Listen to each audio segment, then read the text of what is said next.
오늘 아침 뉴스 연구소.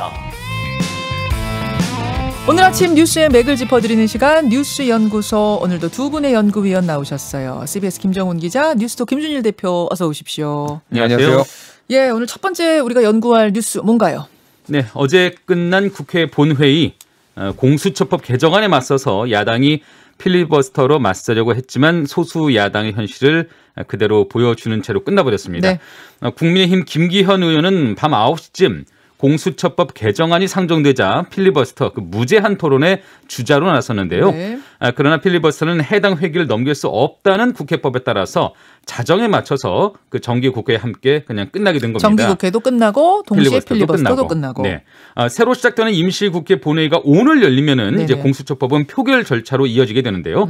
한편 어제 본회의 때는 상법과 공정거래법을 포함한 경제 3법, 세월호 참사 진상규명위의 활동기간을 1년 6개월 늘리는 법안, 그리고 5.18 광주민주화운동 관련 허위사실 유포를 엄벌하는 법안 등 100건의 법안이 처리됐습니다. 김준일 대표. 예. 그러니까 100건의 법안을 미리 처리한 건 다른 것에 좀 집중해보자라는 의미로 이제 미리 다 처리해놓고 예. 뒤에 몇 개를 남겨놨던 거죠. 일단 뭐 여야 간 큰 이견이 없는 법안에 대해서는 어쨌든 처리가 된 것이고 네. 합의가 안 된 법안들이 한 15개가 남았습니다. 그래요. 뭐 대북전단 살포 금지법이라든지 아까 뭐 얘기했던 공수처법 이런 것들이 오늘 그래서 내일이죠, 내일. 그래서 이제 처리가 어제로 끝났으니까. 예, 죄송합니다. 또 맨날 헷갈리네요. 오늘 이제 임시국회를 열어서 처리할 방침이고요.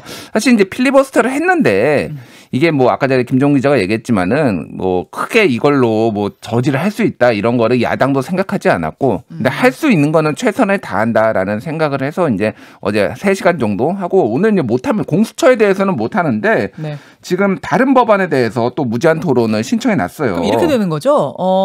어제 공수처에 대해서 필리버스터를 하다가 오늘 다시 새로운 회기가 시작하니까 공수처 하나를 통과시키고 예. 그러고 나면 그 다음 것에 대해서 또 필리버스터를 하고 24시간이 지나면 종료를 할 수 있으니까 예. 종료시킨 다음에 그 다음 걸 민주당에서 또 처리한다. 예. 이런 식으로 가는 거죠. 하나 필리버스터, 하나 처리, 하나 필리버스터, 하나 처리. 예, 그러니까 국정원법 개정안하고 대북 전단 살포 금지법 이거에 대해서도 필리버스터를 신청해 놨으니까 예전에 그 지난해 기억하실 텐데 살라미 전술이라고 네네. 하나씩 이제 법안을 나눠 가지고 임시국회 한 번씩 열고 또 처리하고 이런 방식으로 이제 처리가 될 것으로 보이고 어쨌든 네네. 야당은 최선을 다해서 저지한다라는 모습을 보여주는 것이 중요한 거죠, 지금.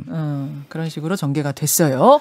예, 근데 어제 본회의에서 좀 이런 장면도 연출이 됐어요. 이미 표결된 안건에 대해서 표결 불성립 그 선언이 나오게 돼 있었습니다. 이게 뭐냐면은 공수처법이 뭐 지금 말씀하신 대로 어제 처리되지 못할 운명이었거든요. 네.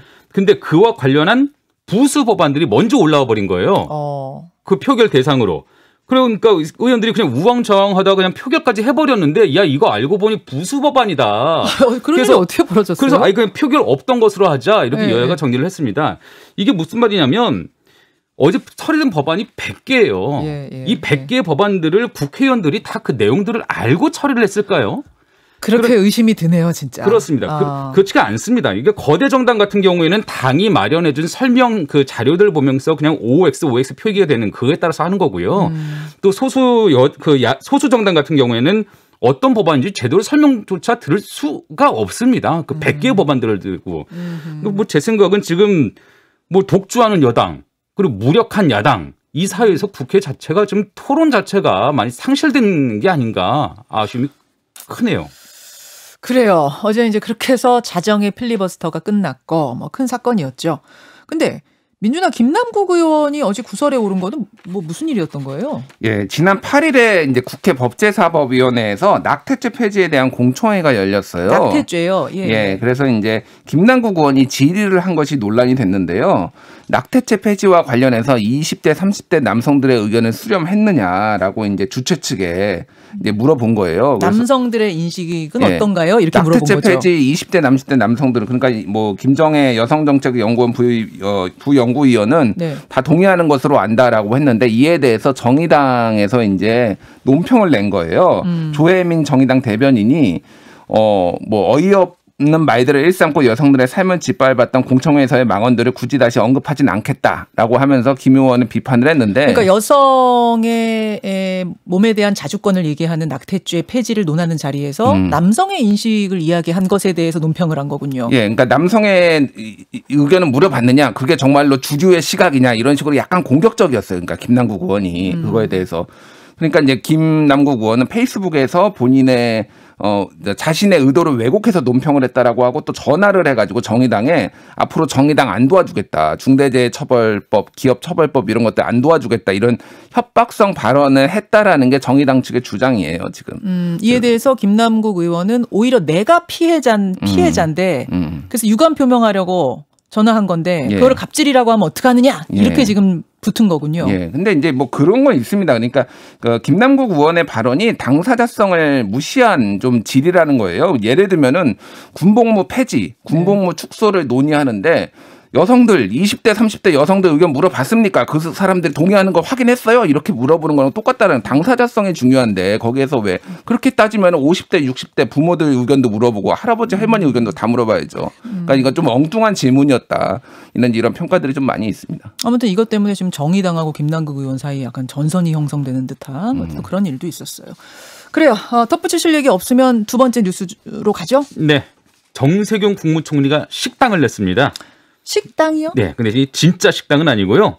매주 금요일 밤 정부 정책을 홍보하는 KTV 그 토크쇼 프로그램 총리 식당이라는 그 프로그램의 호스트로 나서는 건데요. 주인장 역할로. 프로그램. 네. 각 부처 장관을 초대해서 그가 좋아하는 음식을 두고 두 사람이 대화를 하는 형식입니다. 첫 회는 코로나19 방역 관련 일정 때문에 그제 방송이 되는데요.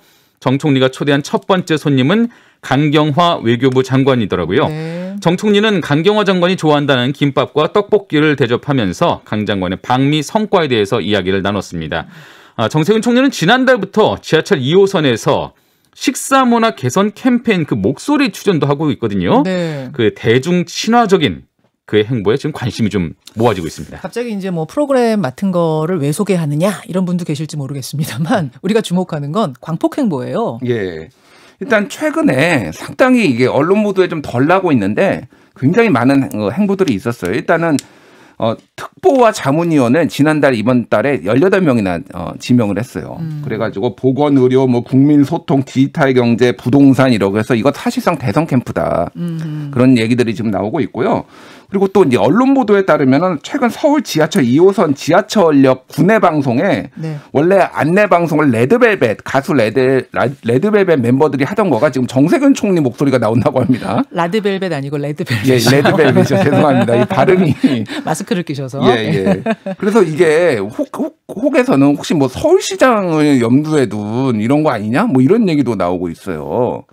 대선 주자잖아요. 대선 주자인데 자타공인. 혹자 그래서 지난 10월에 본인은 이제 뭐 부인을 한 바가 있는데 만에 하나 야당에서 네. 오세훈 시장이 나온다라면은 정세균 총리가 2016년에 종로에서 한번 꺾은 적이 있거든요. 상성상 되게 좋다. 뭐 이런 얘기들이 호사가들 입에서 나오고 있는데 어찌됐든 정세균 총리가 갑자기 왜 지하철에서 왜 나와? 약간 이런 분위기인 거죠. 그러니까 이런 것도 다 염두에 둔 것이다 지금. 정세균 총리의 광폭 행보를 보면서 이제 대선 주자들의 그림을 또 한번 떠올려 보게 되는데요.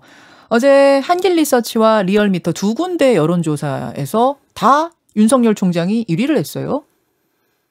그렇습니다. 윤석열 총장 어제 한길리서치 조사에서는 윤석열 총장이 28.2%로 1위 올랐고요. 네. 이재명 경기지사가 21.3%로 2위, 이낙연 대표가 18.0%로 3위를 차지했습니다. 그리고 리얼미터 조사에서도 윤 총장이 25.8%로 1위, 이낙연, 이재명 두 사람은 똑같이 20.2%로 좀 윤석열 총장이 밀리는 모습을 보였었는데요. 네. 지금 대선판이 지금 벌써부터 좀 요동치는 그런 모습이에요. 잠깐 조사 개요부터 말씀드리면 한길리서치 조사는 쿠키뉴스 의뢰로 한길리서치가 지난 5일에서 7일 사이 18세 이상 남녀 1,002명을 대상으로 했고요. 네. 또 리얼미터 조사는 국민일보 의뢰로 지난 7일에서 8일 18세 이상 남녀 1,000명을 상대로 조사를 한 겁니다. 그렇죠. 요동치네요. 예. 그래서 정말? 일부에서는 뭐 민주주의 4.0이라는 모임이 있잖아요. 친문 의원들로 거기에서 지금 일부에서는 정세균 총리를 차기 주자로 미는 것 아니냐 이런 뭐 이제 관측도 나오고 있고 그래서 지금 제3의 후보로 그러니까 지금 뭐 이낙연 이재명으로 안 된다 예를 들면 그런 거죠. 그래서 후보군을 다양하게 위해서 여러 뭐 얘기들이 나오고는 있습니다. 현재. 알겠습니다. 어제 말이죠. 정진석 의원, 국민의힘의 5선입니다. 정진석 의원이 한 인터뷰에서 그런 얘기를 했더라고요. 윤석열 총장이 국민의힘 대선 후보가 되는 거에 어떻게 생각하냐는 질문에 대해서 지금 이제 이 상황을 극복할 수 있다면 독재라고 표현했던가요? 여기에 대해서 이걸 이길 수 있다면 뿌리 2개여도 받아들여야 된다. 이런 이야기를 한 게 전 굉장히 인상적이었거든요. 오늘 2부에 원희룡 지사도 출연을 합니다. 원희룡 지사한테도 비슷한 질문 던져보도록 하죠. 자, 3번째 주제 갑니다. 네, 오늘 태안 화력발전소에서 산업재해로 숨진 고 김용균 씨의 2주기 날입니다. 2년 전에 그 끔찍한 사고를 접하고 많은 분들이 산재를 막을 근본적인 대책을 요구했죠. 네. 사업주에게 더 큰 책임을 두는 중대재해기업처벌법 그 제정 논의로 이어졌지만 예. 그 법이 뭐 한때는 여당도 주장했고 최근에는 제1야당까지 힘을 싣겠다고 했는데 어제 끝난 정기국회에서 사실 제대로 된 논의조차 이루어지지 못했어요. 정의당이 국회 본청 앞에서 철야 농성을 벌이기도 했지만요. 그런 사이에 어제도 포항제철소 내 공장에서 혼자 작업하던 하청업체 직원 한 사람은 5m 아래로 추락해서 목숨이 끊겼습니다. 중대재해기업처벌법. 특이한 것은 주목할 것은 국민의힘까지 다 동의를 했어요. 예. 국민의힘이 좀 기업 입장에서 반대하지 않을까 했는데 국민의힘도 찬성을 했는데 근데 왜 이게 통과가 안 된 거예요? 일단 뭐 박주민 의원안도 있고 정의당 강은미 의원안, 국민의힘 이미자 의원안 이 3개가 있고 이 3개가 엄청 다르지 않았어요. 예, 사실 예. 그래서 합의가 될 것 같이 얘기가 됐는데 일단은 민주당이 좀 이것에 대해서 미온적으로 나왔습니다. 사실은 이제 국민의힘이 여기에서 적극적으로 나오고 정의당하고 손을 잡는 모양새를 보이니까 네. 민주당에서 그냥 산업법을 개정하는 쪽으로 가자라고 해서 한 발 물러서는 모양새가 이렇게 됐어요. 그래가지고 이게 지금 뭐 통과가 안 됐는데 임시국회 통과될 가능성은 아직 남아 있습니다. 여론이 악화될 경우에는. 그런데 어찌 됐든 하루에 매일 3명씩 지금 죽고 있거든요. 지금 아직도. 그래서 고 노회찬 의원이 이거 처음 제안을 했던 법안이고 예, 노동자들의 수건인데 지금 노동법 같은 경우에 상당히 개약된 형태로 지금 통과가 돼서 노동계가 부글부글 끓고 있는데 이 법마저 통과가 안 된다라면은 향후 좀 파장이 좀 있을 것으로 보입니다. 뭐 여권은 이 법이 중대재해처벌법이 너무 좀 과도한 처벌 내용을 담고 있다. 그러니까 이런 이러면서 거 아니에요?